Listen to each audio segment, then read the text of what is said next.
ಪ್ರತ್ಯೇಕ ಮಹಾನಗರ ಪಾಲಿಕೆ ಮಾಡಲು ವರದಿ ವಿಳಂಬ ಮಾಡಿರುವ ಹುಬ್ಬಳ್ಳಿ ಧಾರವಾಡ ಮಹಾನಗರ ಪಾಲಿಕೆ ಆಯುಕ್ತರ ಕಚೇರಿ ಮುಂಭಾಗದಲ್ಲಿ ಹೋರಾಟಗಾರರು ಪ್ರತಿಭಟನೆ ನಡೆಸಿದರು. ಪಾಲಿಕೆ ಆಯುಕ್ತ ಈಶ್ವರ್ ಉಳ್ಳಾಗಡ್ಡಿ ಮಠ ವಿರುದ್ಧ ಘೋಷಣೆ ಕೂಗಿದ ಪ್ರತಿಭಟನಾಕಾರರು ಆಕ್ರೋಶ ವ್ಯಕ್ತಪಡಿಸಿದರು. ಪ್ರತ್ಯೇಕ ಮಹಾನಗರ ಪಾಲಿಕೆ ಆಗ್ಬೇಕಂತ ತಿಳ್ಕೊಂಡು ಕಳೆದ ವಿಧಾನಸಭೆ ಬೆಳಗಾವಿ ಅಧಿವೇಶನದೊಳಗೆ ಘೋಷಣೆ ಆಗಿತ್ತು. ಆದ್ರೆ ಇವತ್ತಿಗೂ ಆ ಘೋಷಣೆ ಆಗ್ತಾ ಇಲ್ಲ.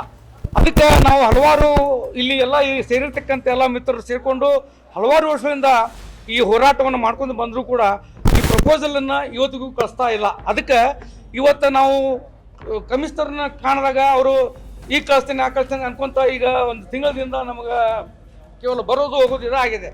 ಆದರೆ ಇವತ್ತು ನಾವು ಪ್ರಸ್ತಾವನೆಯನ್ನು ಕಳಿಸ್ಲೇಬೇಕಂತ ತಿಳ್ಕೊಂಡು ಹೇಳಿದಾಗ 4 ಗಂಟೆಗೆ ನಾನು ಎಷ್ಟೇ ಹೊತ್ತಿದ್ರು ಕಳಿಸ್ತೀನಿ ಅಂತ ಹೇಳಿದ್ರು. ಅದು ಇವತ್ತು ಈವರೆಗೂ ಅವರು ಕಾಣಿಸೋ ವ್ಯವಸ್ಥೆ ನಮಗೆ ಕಾಣಲಿಲ್ಲ. ಅದಕ್ಕೆ ಮತ್ತು ಇನ್ನು ಕಾಣಿಸ್ಲಿಲ್ಲಪ್ಪ ಅಂತಂದ್ರೆ ಕಾಣಿಸೋವರೆಗೂ ನಾವು ಇಲ್ಲೇ ಧರಣಿ ಹೂಡಬೇಕು, ಅಹೋರಾತ್ರಿ ಹೂಡಬೇಕಂತ ತಿಳ್ಕೊಂಡು ನಾವೆಲ್ಲ ಸೇರ್ಕೊಂಡು ಇವತ್ತು ಕೂತಿದ್ದೇವೆ. ಈ ಪ್ರಸ್ತಾವನೆಯನ್ನು ಕಳಿಸೋವರೆಗೂ ನಾವು ಇಲ್ಲಿಂದ ಕದಲೋದಿಲ್ಲ. ಅಲ್ಲ, ನನಗೆ ತಿಳಿದಂಗೆ ಹುಬ್ಬಳ್ಳಿಯೊಳಗೆ ಇರ್ತಕ್ಕಂಥ ಏನು ಅಲ್ಲಿ ಎಲ್ಲ ಪಕ್ಷದ ಮುಖಂಡರುಗಳು ಇದನ್ನು ಬೇರೆ ಆಗಲಿಕ್ಕೆ ಅವ್ರಿಗೆ ಮನಸ್ಸಿಲ್ಲ. ಒತ್ತಡ ಇವರು ಆಯುಕ್ತರು ಕೂಡ ಬಹುಶಃ ಅವರ ಒತ್ತಡಕ್ಕೆ ಒಳಗಾಗಿನೇ ಇದನ್ನು ಮಾಡ್ತಾ ಇಲ್ಲ. ಅದಕ್ಕೆ ನಾವು ಇವತ್ತು ಆಗಲೇಬೇಕಂತ ತಿಳ್ಕೊಂಡು ಧಾರವಾಡದೊಳಗೆ ಎಲ್ಲ ಪಕ್ಷ ಭೇದ ಮರೆತು ನಾವು ಇವತ್ತು ಧಾರವಾಡದ ಎಲ್ಲ ಹೋರಾಟಗಾರರು ನಾವೆಲ್ಲ ಮಹಾನಗರ ಪಾಲಿಕೆ ಸದಸ್ಯರು ಸೇರಿ ಇವತ್ತು ಕುಳಿತಿದ್ದೇವೆ. ಈ ಅಧಿವೇಶನದೊಳಗೆ ಆಗಲಿಲ್ಲಪ್ಪ ಅಂತಂದ್ರೆ ನಾವು ಈ ಧಾರವಾಡದೊಳಗೆ ಇನ್ನು ಬರ್ತಕ್ಕಂಥ ದಿನದೊಳಗೆ ಉಗ್ರವಾದಂಥ ಹೋರಾಟಗಳನ್ನು ನಾವು ಮಾಡ್ತೀವಿ. ಕಳೆದ ಚಳಿಗಾಲದ ಅಧಿವೇಶನದಲ್ಲಿ ಪ್ರತ್ಯೇಕ ಮಹಾನಗರ ಪಾಲಿಕೆ ಚರ್ಚೆಯಾಗಿತ್ತು. ವರದಿ ನೀಡಲು ಸೂಚಿಸಿತ್ತು. 1 ವರ್ಷವಾದರೂ ಪ್ರಸ್ತಾವನೆ ಸಲ್ಲಿಸಿಲ್ಲ ಎಂದು ಹೋರಾಟಗಾರರು ದೂರಿದರು. ನವೆಂಬರ್ 8ಕ್ಕೆ ಪ್ರಸ್ತಾವನೆ ಕಳಿಸಬೇಕಾಗಿತ್ತು, ಹೀಗಾಗಿ ಇದುವರೆಗೆ ಕಳಿಸಿಲ್ಲ ಎಂದು ಅಸಮಾಧಾನ ವ್ಯಕ್ತಪಡಿಸಿದರು. ಮಹಾನಗರ ಪಾಲಿಕೆ ಆಯುಕ್ತರಿಗೆ ಮತ್ತು ಜಿಲ್ಲಾಧಿಕಾರಿಗಳಿಗೆ ಪ್ರಸ್ತಾವನೆ ಕಳಿಸಬೇಕು ಅಂತ ಹೇಳಿ ಸರ್ಕಾರದಿಂದ ಪತ್ರ ಬಂದು 1 ವರ್ಷ ಮೇಲೆ ಆಯಿತು. 1 ವರ್ಷ ಮೇಲೆ ಆದರೂ ಕೂಡ ಇವರು ಹಾಗೆ ಇಟ್ಕೊಂಡು ಕೂತಿದ್ರು. ನಮ್ಮ ಹೋರಾಟ ಕಳೆದ 3 ವರ್ಷದಿಂದ ನಡೀತಾ ಇದೆ.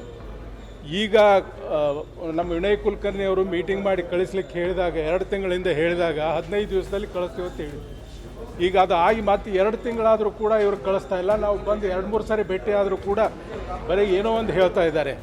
ಹೀಗಾಗಿ ಪ್ರಸ್ತಾವನೆ ಕಳಿಸಬೇಕು. ಆಮೇಲೆ ನಾವು ಬೆಳಗಾವಿ ಅಧಿವೇಶನದಲ್ಲಿ ಎಷ್ಟೊತ್ತಿದ್ರೂ ಕ್ಯಾಬಿನೆಟ್ ಮೀಟಿಂಗ್ನಲ್ಲಿ ಈ ಕುರಿತು ಠರಾವಾಗಬೇಕು ನಮ್ಮ ಪ್ರತ್ಯೇಕ ಪಾಲಿಕೆ ಕುರಿತು. ಅಲ್ಲಿವರೆಗೆ ನಮ್ಮ ಉಗ್ರ ಹೋರಾಟ ನಡೀತದೆ. ಈ ಸಲ ಬೆಳಗಾವಿ ಅಧಿವೇಶನದಲ್ಲಿ ದೊಡ್ಡ ಪ್ರಮಾಣದಲ್ಲಿ ನಾವು ಪ್ರತಿಭಟನೆ ಮಾಡಬೇಕು ಅಂತೇಳಿ ಕೂಡ ಮಾಡಿದ್ವಿ. ಹೋರಾಟಗಾರ ದಾನಪ್ಪ ಕಬೇರ್ ಮಾತನಾಡಿ 1 ವರ್ಷ ಕಳೆದರೂ ಪ್ರಸ್ತಾವನೆ ಸಲ್ಲಿಸಲು ಪಾಲಿಕೆ ಆಯುಕ್ತರು ವಿಳಂಬ ಮಾಡುತ್ತಿದ್ದಾರೆ. ಕಳೆದ ವಿಧಾನಸಭೆ ಚಳಿಗಾಲದ ಅಧಿವೇಶನದಲ್ಲಿ ಪ್ರತ್ಯೇಕ ಪಾಲಿಕೆ ಚರ್ಚೆಯಾಗಿತ್ತು. ಬಳಿಕ ಪ್ರತ್ಯೇಕ ಮಾಡಲು ವರದಿ ನೀಡುವಂತೆ ಸರ್ಕಾರಕ್ಕೆ ಕೇಳಿತ್ತು. ಆದರೆ ವರದಿ ನೀಡಲು ಆಯುಕ್ತರು ವಿಳಂಬ ಮಾಡುತ್ತಿದ್ದಾರೆ ಎಂದು ಆರೋಪಿಸಿದರು. ಹುಬ್ಬಳ್ಳಿ ಪ್ರಮುಖ ರಾಜಕೀಯ ನಾಯಕರ ಒತ್ತಡ ಆಯುಕ್ತರಿಗೆ ಇರಬಹುದು ಎಂಬ ಸಂಶಯ ವ್ಯಕ್ತಪಡಿಸಿದರು. ಇನ್ನು ಈ ಕುರಿತು ಪಾಲಿಕೆ ಆಯುಕ್ತ ಈಶ್ವರ್ ಉಳ್ಳಾಗಡ್ಡಿ ಮಠ ಪ್ರತಿಕ್ರಿಯಿಸಿದ್ದು, ಪ್ರಸ್ತಾವನೆ ಸಲ್ಲಿಸಲು ಕೆಲ ಇಲಾಖೆ ಜನಸಂಖ್ಯೆ ಪರಿಗಣಿಸಬೇಕಾಗುತ್ತದೆ, ಹೀಗಾಗಿ ವಿಳಂಬವಾಗಿದೆ. ಪಾಲಿಕೆ ಸಾಮಾನ್ಯ ಸಭೆಯಲ್ಲಿ ಇಟ್ಟು ಎಲ್ಲಾ ಸದಸ್ಯರ ಒಪ್ಪಿಗೆ ಪಡೆದುಕೊಂಡು ಕಳಿಸಲು ನಿರ್ಧರಿಸಿತ್ತು. ಹುಬ್ಬಳ್ಳಿ ಧಾರವಾಡ ಮಹಾನಗರ ಪಾಲಿಕೆಗೆ ಸಂಬಂಧಪಟ್ಟಂತೆ ಧಾರವಾಡನ ಪ್ರತ್ಯೇಕ ಮಹಾನಗರ ಪಾಲಿಕೆಯಾಗಿ ಪ್ರತ್ಯೇಕ ಮಾಡಬೇಕಂತಕ್ಕಂಥ ಪ್ರಪೋಸಲ್ ಏನಂತಂದ್ರೆ ಎಲ್ಲ ಸಾರ್ವಜನಿಕರು ಹಾಗೂ ಈ ಭಾಗದ ಶಾಸಕರಾಗಿರ್ತಕ್ಕಂಥ ವಿನಯ್ ಕುಲಕರ್ಣಿ ಸರ್ ಇರ್ಬೋದು, ಬೆಲ್ಲ ಸರ್ ಇರ್ಬೋದು, ಇವರೆಲ್ಲ ಏನಂತಂದ್ರೆ ನಮಗೆ ಪ್ರಪೋಸಲ್ ಕಳಿಸಿ ಅಂತ ಹೇಳಿದ್ದಾರೆ. ಅದು ಸಂಬಂಧಪಟ್ಟಂತೆ ಏನಂತಂದ್ರೆ ನಮ್ಮೆಲ್ಲ ಅಧಿಕಾರ ತಂಡದೊಂದಿಗೆ ಡಿಟೇಲ್ ಆಗಿ ಪ್ರಪೋಸಲ್ನ ರೆಡಿ ಮಾಡಿದ್ದೀವಿ. ಅಂದರೆ ಹುಬ್ಬಳ್ಳಿ ವಿಭಾಗ ಹಾಗೂ ಧಾರವಾಡ ವಿಭಾಗಕ್ಕೆ ಸಂಬಂಧಪಟ್ಟಂತೆ ಏನು ಇಲ್ಲಿ ನಮ್ಮ ಬಿಲ್ಡಿಂಗ್ ಪರ್ಮಿಷನ್ಸ್ ಇರ್ಬೋದು, ಒಟ್ಟು ರೆವಿನ್ಯೂ ಸೋರ್ಸಸ್ ಇರ್ಬೋದು, ಆಮೇಲೆ ಎಷ್ಟು ಪ್ರಾಪರ್ಟಿಗಳಿದಾವೆ ಅಂತಕ್ಕಂಥದ್ದು, ಆಮೇಲೆ ಒಟ್ಟು ವಿಸ್ತೀರ್ಣ ಇರ್ಬೋದು, ಆ ಥರ ಡಿಟೇಲ್ ಆಗಿ ಒಂದು ಪ್ರಪೋಸಲ್ ರೆಡಿ ಮಾಡಿದ್ದೀವಿ. ಈಗ ಈ ತಿಂಗಳು ಏನಂತಂದರೆ ನಮ್ಮದು 29ನೇ ತಾರೀಕು ಜನರಲ್ ಬಾಡಿ ಮೀಟಿಂಗ್ ಇದೆ. ಆ ಮೀಟಿಂಗಲ್ಲಿ ಏನಂತಂದರೆ ಈಗ ಈ ಸಬ್ಜೆಕ್ಟ್ ತೊಗೊತಾ ಇದ್ವಿ. ಬಟ್ ಏನಂತಂದರೆ ಈಗಾಗಲೇ 2022 ಹಾಗೂ 23ರಲ್ಲಿ ಈ ಪ್ರತ್ಯೇಕತೆಗೆ ಸಂಬಂಧಪಟ್ಟಂತೆ 2 ಠರಾವುಗಳಾಗಿದ್ದಾವೆ.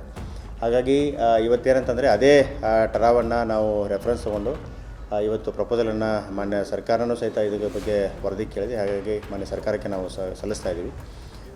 ಈ ಧಾರವಾಡಕ್ಕೆ ಸಂಬಂಧಪಟ್ಟಂತೆ ಏನಂತಂದರೆ 26 ವಾರ್ಡ್ಗಳು ಧಾರವಾಡಕ್ಕೆ ಬರ್ತದೆ. ಹಾಗಾಗಿ 26 ವಾರ್ಡ್ಗಳಿಗೆ ಸಂಬಂಧಪಟ್ಟಿರ್ತಕ್ಕಂಥ ಎಂಟೈರ್ ಡಿಟೇಲ್ಗಳನ್ನು, ಅಂದರೆ ಇಲ್ಲಿವರೆಗೆ ನಮ್ಮದು ಎಷ್ಟೆಷ್ಟು ಸರ್ಕಾರದಿಂದ ಅನುದಾನ ಬಿಡುಗಡೆ ಆಗಿರ್ತಕ್ಕಂಥದ್ದು, ಆಮೇಲೆ ಎಷ್ಟು ಟೋಟಲ್ ಆಸ್ತಿ ಈಗಾಗಲೇ ಹೇಳಿದಂತೆ ಡಿಟೇಲನ್ನು ನಾವು ತಯಾರು ಮಾಡ್ಕೊಂಡಿದ್ದೀವಿ. ಡಿಟೇಲ್ ಪ್ರಪೋಸಲನ್ನು ನಾವು ಸರ್ಕಾರ ಕಳಿಸ್ಕೊಡ್ತಾ ಇದ್ದೀವಿ. ಇವತ್ತು ಕಳಿಸ್ಕೊಡ್ತೀವಿ. ಎಲ್ಲ ದಾಖಲೆ ಸಮೇತವಾಗಿ ಇಂದು ಕಳಿಸುತ್ತೇನೆ ಎಂದು ಭರವಸೆ ನೀಡಿದರು. ಕ್ರಾಂತಿ ಸಮಾಚಾರ ಧಾರವಾಡ.